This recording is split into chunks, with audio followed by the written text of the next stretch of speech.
All right, ready? Mm-hmm.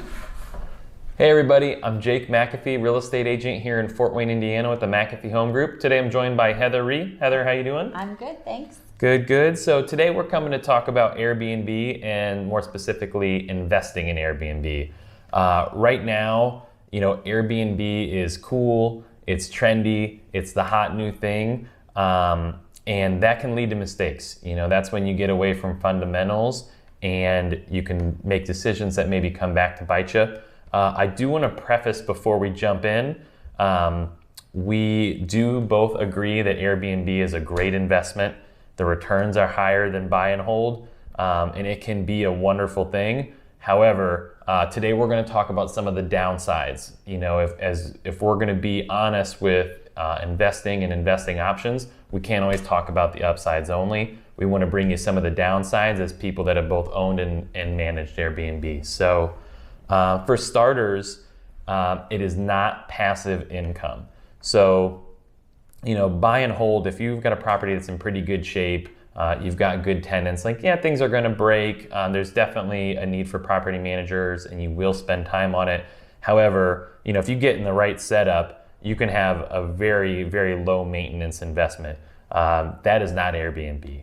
So Airbnb is very hands-on. You need to be very responsive. When you get people messaging you, you get timed on how long it takes to respond and you get graded on that response. So you got to stay on top of it. It's not something that you just set it and forget it.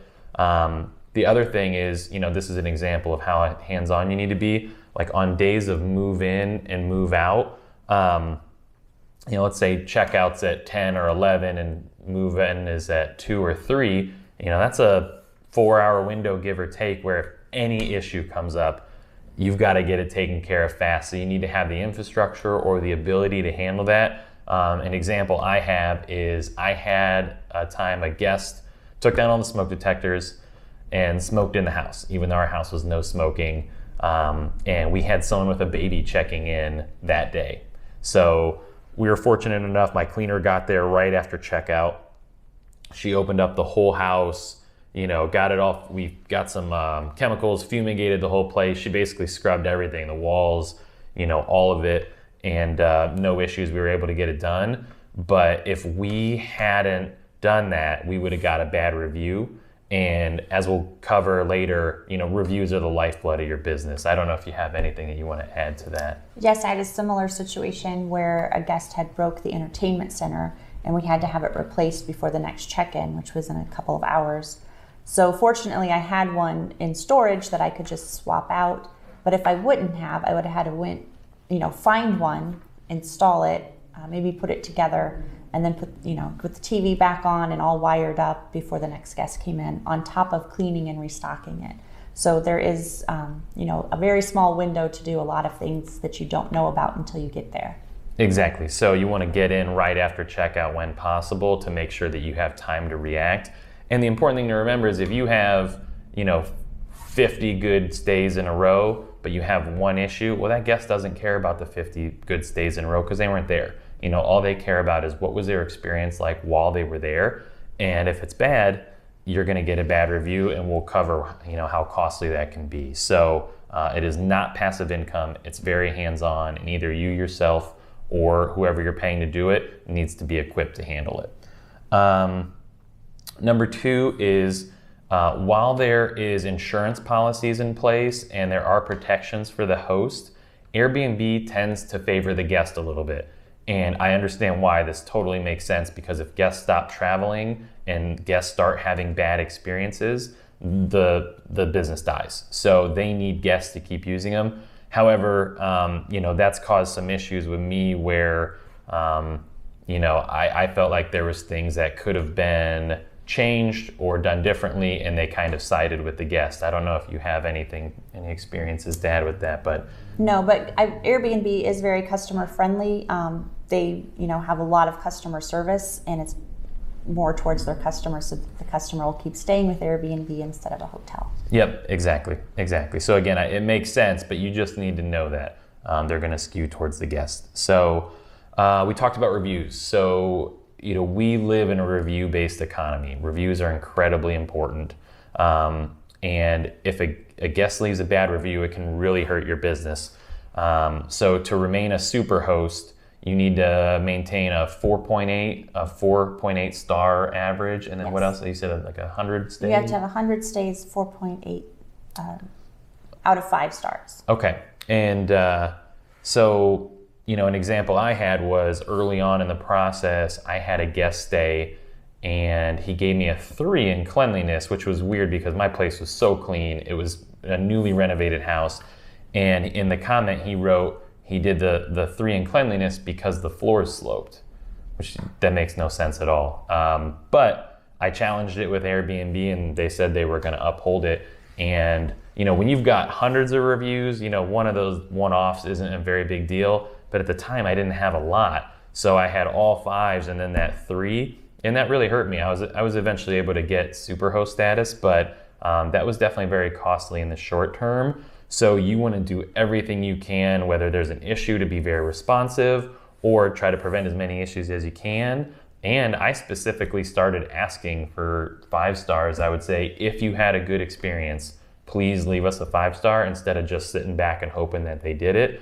I don't know if you have any other tricks or tips as far as reviews, but they're incredibly important.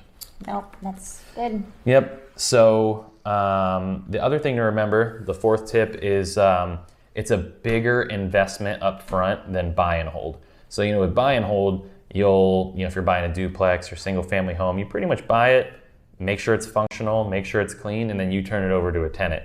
With Airbnb, you're going to be furnishing it, linens, all kinds of things, even little things that you don't necessarily always think about. We were laughing earlier. I bought mine. We thought we were all good. And one of our guests said, "Hey, where's the iron?" So we bought an ironing board and no iron. So little things like that came up where guests would ask us for something and then we'd go get it, or we'd have someone that was helping us go get it. But there's a bigger upfront investment. So you need to make sure that you're prepared for that. And those little things, I think a mistake people make is they try to go cheap, or they try to, listen, I'm all about frugality, but you don't want to hurt yourself in the long run and get a bad review. It's better to spend a little bit extra, have all the amenities you need and get a good review than leave something off and then get a bad review. So the other thing, number 5. So no matter what you do, no matter how hard you screen, no matter how hard you try, people will eventually trash your place. I don't know if you'd agree with that. I would agree with that. Yes. It's going to happen, and it stinks, and it would make me so mad every time I did it, or every time they did it. But an example is I had someone with kids stayed and broke some blinds. They broke the printer. They drew on the walls with crayons. I had another one where some people that we suspect were under the influence of substances were still there when my cleaner showed up, and they had been carving pumpkins and jack-o'-lanterns. So there was pumpkin mess everywhere, including jack-o'-lanterns like all over the house. It was very strange. So someone will trash your house. The key is, 1, be mentally prepared for it, even though, this is a do as I say, not as I do, because I got extremely mad. Try to be prepared and not get too upset, but also have a little slush fund. Have a little money set aside, $300, $500, where you've already said this will be spent on a drop of a hat between check-in, check-out, or just as soon as something is discovered, and make sure you get that issue remedied, but just know it's going to happen. So I don't know if you've had any experiences like that where you had some people maybe trash your place, or... I have, yeah. They, non-smoking apartments, but they smoke inside. They burn holes in the furniture, and it smells bad. But like you said, broken blinds are a very common occurrence, so it's good to have some of those in storage as well. But I found a way to kind of circumvent that is to screen that we don't have local people and we don't have same-day bookings, because those are mostly for parties or hookups that we don't want in our apartment. Yep, that's a good tip. And then number 6 is don't drop the price too low. So what we have found, and that threshold is going to be different for every city, every market, but the key is to not go too low, because that's when you start having issues. I found that whenever, I had a vacancy and it was kind of last minute and I'm like, oh, I don't want a vacancy, I need to get this thing rented out. So we dropped the price, and those were always the times we had issues. We had one time where somebody booked it as a single guest, and they basically threw a party. You could tell every bed had been slept in. They ruined, there was stains, there was, I'm assuming drugs were done there. There was bottles and cans, and it was just a total mess. And it cost us a lot of money to clean up. And I learned my lesson. It's a school of hard knocks. I learned my lesson. Don't drop it down too low. It's better to take the occasional vacancy than to try to chase an extra, 30, 50, $100, whatever your market bears, and then regret it in the long run. We've also heard that there are Facebook groups or whatever platform, but there's groups of people who will communicate whenever they find a place to have a house party. So they'll see an Airbnb go real cheap, and they'll just book it for the night, which is why Heather has her no locals policy, because they'll book it and then they throw a party there for way cheaper than they could in a hotel, and then they ruin your place instead of their own. I don't know. Do you have any other screening tips that might help people? We're gonna do a more positive Airbnb follow-up video where we're gonna give you like, hey, here's some good tips to maximize your returns. But just with the trends, we wanted to make sure that we were pointing out some of the pitfalls. But if they don't tell you why they're coming to town, ask. It could be that their mother is sick and they don't want to stay in the home because they don't want her to get sicker, or they might say, hey, I'm meeting up with a friend and we're going to go shopping. But if they don't say anything and they won't tell you why they're coming, that's a red flag in my book. Yeah, I agree. That was actually what happened with the person who threw the party. Like if they have a profile picture where you can't clearly see their face, or they have some made up names, or suspected made up names, those are red flags, or if they don't in that initial message tell you why they're coming. Normal people are going to say, hey, I'm here to, for a funeral. I'm here for, training. I'm here for sports, whatever the case may be. If they just book it and don't say anything, or they say, thanks, that's a red flag, and you can actually notify Airbnb that that's the case. So I do want to finish on a positive note. We both agree Airbnb is a good investment. I want to make that very clear. There was a reason I bought one, but the returns are typically higher if done right. If you're successful, your returns are going to be higher than buy and hold. Something else that's kind of cool is you get a little bit of insight into the city's commerce. So, I learned that, ballet is Fort Wayne Ballet is a big thing. I had someone come all the way from Australia for ballet here, and we had multiple ballet guests.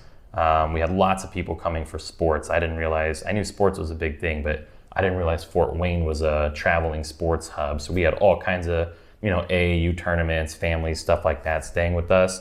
So that's kind of cool. You get a little insight. I don't know what was bringing people to your places. We get a lot of traveling nurses, but also sports that I didn't know that were in Indiana, like paraplegic Olympics and ice skating, curling, things that you don't think of when you think of Fort Wayne. You think of tin caps. Yeah. You don't think of those sports as well. We still need to do curling, by the way. We're gonna do curling, so stay tuned for that. The other thing is you get to meet new people. You know what I mean? You get to talk to people from all different walks of life. And while we are highlighting some of the negatives, by and large, I mean, the people are very cool and fun, and I enjoyed the majority of people. The other thing is, you get to influence people's experience in your city.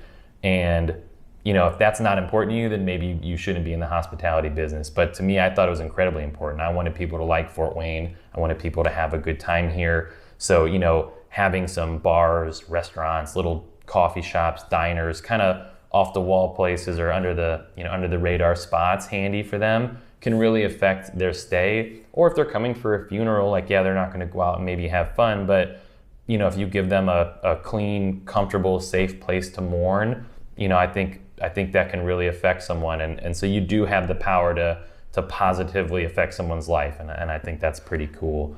So we'll do a follow-up video with some maybe tricks and tips to maximize your Airbnb returns. But today, with how we saw things going, I just get concerned. It almost reminds me of house flipping in 2005, where everyone wanted to be a flipper, and I kind of see now everybody wanting to own Airbnb. There's nothing wrong with that. We just want to make sure that you go in eyes wide open and you know exactly what you're signing up for. So if this was helpful to you, go ahead and follow our pages at McAfee Home Group. We're on Facebook, Instagram, YouTube. We're going to be putting out content like this every week, trying to help you maximize returns and avoid pitfalls. All right, thanks. Bye. See ya.